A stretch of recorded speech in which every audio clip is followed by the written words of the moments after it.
सबसे पहले हम बात कर लेते हैं कि मैटरनल न्यूट्रिशन के जब हम कॉन्टेक्स्ट में जाते हैं। सो एग्जैक्टली मैटरनल न्यूट्रिशन की वैल्यू क्या है? सभी कह सकते हैं कि क्योंकि बच्चा माँ के पेट में पल रहा है, उसका वजन, उसकी ग्रोथ उसी के माँ के न्यूट्रिशन पे डिपेंड करती है, क्योंकि प्लेसेंटा के थ्रू वो सारा सब कुछ पोषण अपनी माँ से लेता है। पर माँ का न्यूट्रिशन केवल बच्चे के लिए नहीं है। डिलीवरी के बाद उसका अगर ब्रेस्ट फीडिंग देखें, उसकी क्वालिटी देखें, माँ का पूरा एनर्जी, माँ का पूरा माइक्रोन्यूट्रिएंट स्टोर, अगर हम बात करें कि पूरी प्रेगनेंसी में जितना आयरन स्टोर माँ के पास होता है वही सब कुछ ट्रांसफ़र होता है बच्चे के लिए। और ये सब चीज़ें कंट्रीब्यूट करती है बच्चे के वेट पे, बच्चे की आगे आने वाले फ्यूचर में। तो एक माँ के पेट में बच्चा ही नहीं पल रहा होता है, एक फ्यूचर भी पल रहा होता है। बच्चे का सारा फ्यूचर माँ की कोख से ही शुरू होता है। अगर हम इसकी बारीकी में जाएं तो देखा जाए तो माँ की एनर्जी भी फुल अच्छी होनी चाहिए, प्रोटीन उसका एक इम्पोर्टेंट पार्ट है, सप्लीमेंटेशन एक उसका ज़रूरी पार्ट बन जाता है, जहाँ हम लोग बात कर सकते हैं आयरन, कैल्शियम, विटामिन डी से रिलेटेड। और ये चीज़ें क्यों ज़रूरी है? क्योंकि बहुत सारी कॉम्प्लिकेशंस होती है, और सबसे बड़ी कॉम्प्लिकेशंस जो भारत सरकार और काफ़ी सारे development partner and academia is trying to deal with is that is anaemia. जहाँ पे हमें एक ग्रोइंग सफल और क्या कह सकते हैं विकसित भारत के लिए इन तरह की चीज़ों को हमें दूर करने की ज़रूरत है। काफ़ी सारी कॉम्प्लिकेशंस होती है, वो प्रेगनेंसी का पार्ट बनती है और माइक्रोन्यूट्रिएंट सप्लीमेंट से रिलेटेड होती है। For example pre eclampsia, pregnancy के टाइम में माँ का ब्लड प्रेशर बढ़ जाना। और ऐसा देखा गया है कि अगर कैल्शियम सप्लीमेंट इन मदर्स को दिया जाए तो उसके चांसेस कम हो जाते हैं। ये सब चीज़ें बच्चे की ग्रोथ, बच्चे की डिलीवरी के टाइम को अफेक्ट करती है। और जब माँ के न्यूट्रिशन से बात की जाती तो सबसे ज़रूरी है कब तक माँ का न्यूट्रिशन इम्पोर्टेंस रखता है। ऐसा नहीं है कि डिलीवरी हुई और माँ के पोषण तक सारा ध्यान गया, उसके बाद सारा ध्यान चला गया बच्चे पे।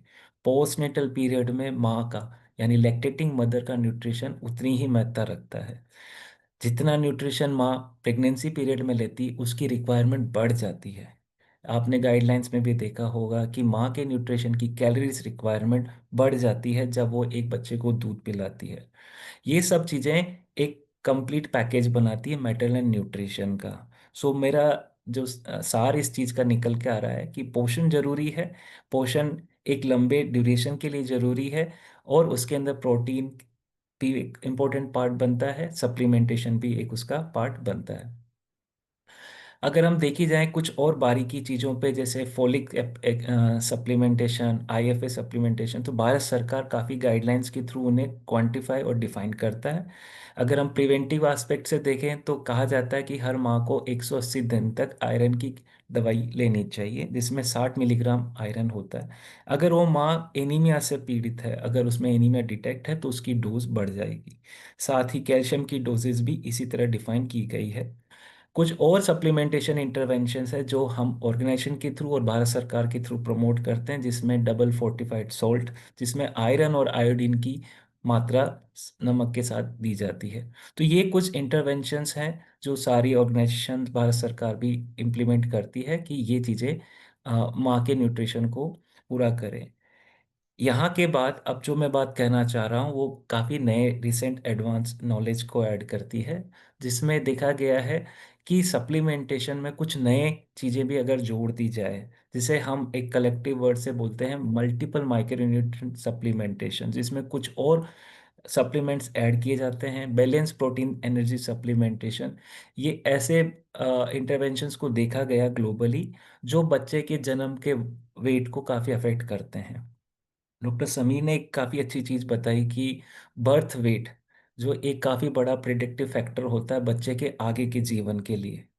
तो जैसे हम चीज़ों को डिफाइन करते हैं कि 2.5 किलो से कम का बच्चा लो बर्थ वेट कहलाता है, ऐसे ही कुछ नई टर्म्स आई है।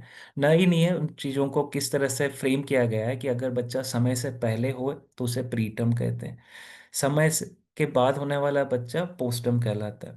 तो प्रीटर्म होना भी एक रिस्क फैक्टर है, जैसे बच्चे का बर्थ वेट कम होना। इसके साथ एक और टर्म हम लोग यूज करते हैं, स्मॉल फॉर गेस्टेशनल एज। इसका मतलब बच्चा अपनी गर्भावस्था के ड्यूरेशन के साथ साथ उसका वजन उतना बढ़ा नहीं। इसके काफ़ी सारे रीज़न हो सकते हैं। माँ का अपना खुद का पोषण सही ना हो, माँ का वेट गेन उतना अच्छा ना रहा हो। तो इस तरह की तीन चीज़ों में, जिसमें प्रीटर्म, लो बर्थ वेट और स्मॉल फॉर गेस्टेशनल एज, अगर हम इनको कंबाइन करें तो इसे हम स्मॉल वनरेबल न्यूबॉर्न की कैटेगरी डिफाइन करते हैं। और भारत सरकार के सारे प्रयत्न अब इन्हीं चीज़ों को टारगेट करके रखते हैं। सो हम कह सकते हैं माँ का न्यूट्रिशन अच्छा रहेगा तो हम स्मॉल वनरेबल न्यूबॉर्न्स की तादाद को कम कर पाएंगे। यहाँ पे मैं मैटरनल न्यूट्रिशन के कॉन्टेक्स्ट से अब शिफ्ट करता हूँ अर्ली फीडिंग और केयर प्रैक्टिस की तरफ, जहाँ पे काफ़ी एक एक तरह की वेल नोन प्रैक्टिस है, जिसको हम कह सकते हैं knowledge is good but doing the same practice is less. और इस चीज़ों को हम लोग डिफाइन करते हैं नो डू गैप, कि हमें पता तो है पर वो चीज़ें हम करा नहीं पाते। ब्रेस्ट फीडिंग को एक जन्म के तुरंत शुरू कर देना या फिर कम 1 घंटे के अंदर एस्टेब्लिश करा देना early initiation of breast feeding कहलाता है।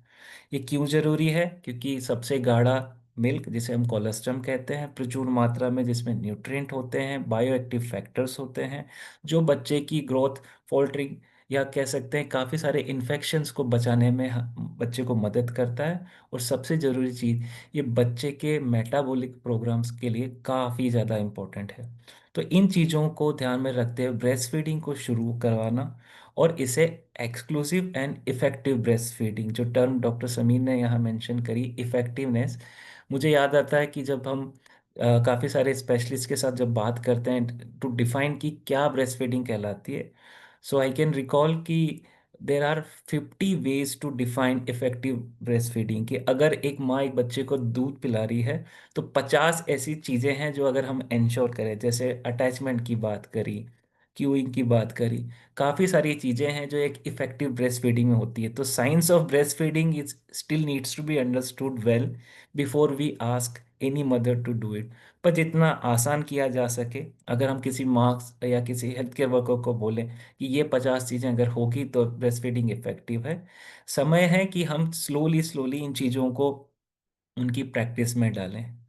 तीसरी ज़रूरी चीज़ जो मैं कहना चाहूँगा कि ब्रेस्ट फीडिंग स्टार्ट कराना, एक्सक्लूसिव करा देना, और सबसे ज़रूरी चीज़ है जो नॉन रिकमेंडेड प्रैक्टिसेस होती है, प्री लैक्टल फीड्स। माँ की डिलीवरी हो चुकी है, माँ थोड़ा रिकवरी फेज में है, और उस समय पानी, एनिमल मिल्क, या पतला दूध या प्रीलैक्टल, जो भारत सरकार की तरफ से भी जिस पे बिल्कुल मनाही है, उन चीज़ों को या फॉर्मूला मिल्क को हॉस्पिटल में रखना या प्रोवाइड कराना, ये नॉन रिकमेंडेड प्रैक्टिस है। काफ़ी सारी चीज़ें इंप्रूव हुई है, घुट्टी पिलाना, अब ये चीज़ें कम हो चुकी है, पर स्टिल हमें ये प्रैक्टिसेस पे फोकस करना चाहिए। अनफॉर्चुनेटली ये प्रैक्टिसेस सारे सोशियो इकोनॉमिक ग्रुप में पाई जाती है। हम बात करें कि केवल लोअर सोशियो इकोनॉमिक ग्रुप में हो तो प्रीलेक्टल फीड और फार्मूला मिल्क फीडिंग आप देखेंगे अर्बन और मिडिल अपर क्लास सोसाइटीज़ में ज़्यादा प्रेवलेंट है। तो समाज का ऐसा कोई भी कोना बाकी नहीं है जहाँ पे इन चीज़ों को रोकने की आज ज़रूरत नहीं है, सभी जगह इन चीज़ों की आवश्यकता है। इसके साथ मैं तीसरा सेगमेंट टच करना चाहूँगा जहाँ पे हम केयर गिविंग और रेस्पॉन्सिव केयर की बात करते हैं। केयर गिविंग या रेस्पॉन्सिव केयर डिपेंड करती है कि बच्चे की ज़रूरत क्या है, उसकी कितनी भूख है, उसकी भूख को किस तरीके से वो जता रहा है, कितना बच्चा कंफर्ट है, और कहाँ बच्चे को स्टिमुलेशन की ज़रूरत है। ये सारी चीज़ें एक माँ, जैसे हम कहते हैं एक माँ अपने बच्चे की ज़रूरत को समझती है, ये सब रेस्पॉन्सिव केयर का पार्ट। जो महिला पहली बार माँ बनती है उन्हें इन चीज़ों की नॉलेज थोड़ी कम होती है, और परिवार का की सीनियर महिलाएं या फिर उनकी मदर इन लॉ या उनकी खुद की मदर उन्हें हेल्प करती है इन चीज़ों को जानने के लिए कि बच्चे की ज़रूरत क्या है। अब ये अगर रेस्पॉन्सिव केयर उसका पार्ट बनती है तो ये इंश्योर करती है कि बच्चे को सफिशिएंट ब्रेस्ट फीडिंग मिले। इससे माँ का स्ट्रेस कम होता है, बच्चा टाइम पे सोएगा, अच्छी नींद आना बच्चे को वजन गेन करने में काफ़ी मदद करती है। और एक जो साइकिल हम कहते हैं, feeding then sleeping then getting up then feeding, playing then feeding then sleeping, so ये सब साइकिल हेल्प करती है एक बच्चे की ग्रोथ के लिए। और ये सब चीज़ें साइकोलॉजिकल सिक्योरिटी, और एक जो साइकिल हम कहते हैं feeding then sleeping, playing then feeding then sleeping, so ये सब साइकिल हेल्प करती है एक बच्चे की ग्रोथ के लिए। और ये सब चीज़ें साइकोलॉजिकल सिक्योरिटी, और हार्मोनल बैलेंस, इन सब चीज़ों को अफेक्ट करती है। जितना अच्छा माँ ब्रेस्ट फीडिंग कराती है, माँ का साइकोलॉजिकल सपोर्ट भी उतना ही मजबूत होता है। अगर हम चीज़ों को बात करें कि किस तरह से ये रेस्पॉन्सिव केयर को बढ़ाया जा सकता है, तो काफ़ी सारी क्लिनिकल प्रैक्टिसेस हैं जो रेकमेंडेड थी, और इसी सप्ताह भारत सरकार ग्लोबली डब्ल्यूएचओ ने उसे असेंशियल प्रैक्टिसेस का पार्ट बना दिया गया है। कंगारू मदर केयर उसमें से एक है, जो सभी लो बर्थ वेट बेबीज के लिए रेकमेंडेड है। ये शुरुआत होती है स्किन टू स्किन कांटेक्ट को लेकर। बच्चे को कंगारू मदर केयर एक आसान तरीके से माँ को बच्चे की छाती पे लगाकर, और अगर हम बात करें ना केवल माँ, किसी भी केयर गिवर के थ्रू ये दी जा सकती है। उससे हाइपोथर्मिया, बच्चे का तापमान कंट्रोल में रहता है, बच्चा ज़्यादा इमोशनली सिक्योर फील करता है। कुछ और तरीके हैं, बच्चे का हाथ पकड़ना, बच्चे से बात करना, सूदिंग टॉकिंग, और हार्श बिहेव ना करना। ये सब चीज़ें बच्चे और माँ के बीच में बॉन्डिंग को बढ़ाती है, और जैसे बॉन्डिंग बढ़ेगी, थर्मो रेगुलेशन होगा, बच्चे की ग्रोथ काफ़ी अफेक्ट कर पाएगी। तो ये तीन चीज़ें थी: maternal nutrition, feeding practices in initial phase, और रेस्पॉन्सिव केयर, जिसके थ्रू हम इन चीज़ों को, अर्ली ग्रोथ फॉल्टरिंग को कंप्लीट कर सकते हैं।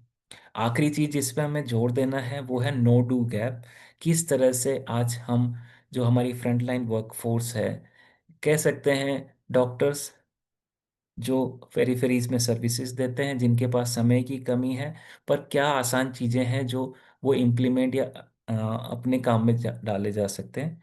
तो एक सामूहिक प्रयास हम लोगों ने किया था कि कैसे काउंसलिंग सर्विसेज को इम्प्रूव किया जा सकता है, और वो काफ़ी स्ट्रक्चर्ड वे से कैसे आप मैसेजेस को इफ़ेक्टिवली कम्युनिकेट कर पाएँ। साथ में कुछ जॉब एड्स होती हैं, काफ़ी मात्रा में स्टेट्स और नेशनल गवर्नमेंट इन्हें बनाती है, टाइम टू टाइम सर्कुलेट करती है। कैंपेन्स होते हैं, काफ़ी सारे कैंपेन्स चल रहे हैं। पिछले सप्ताह हमने नेशनल न्यूबॉर्न वीक्स सेलिब्रेट किया। काफ़ी सारे वीक्स सेलिब्रेट होते हैं, ब्रेस्ट फीडिंग वीक उसमें से एक है।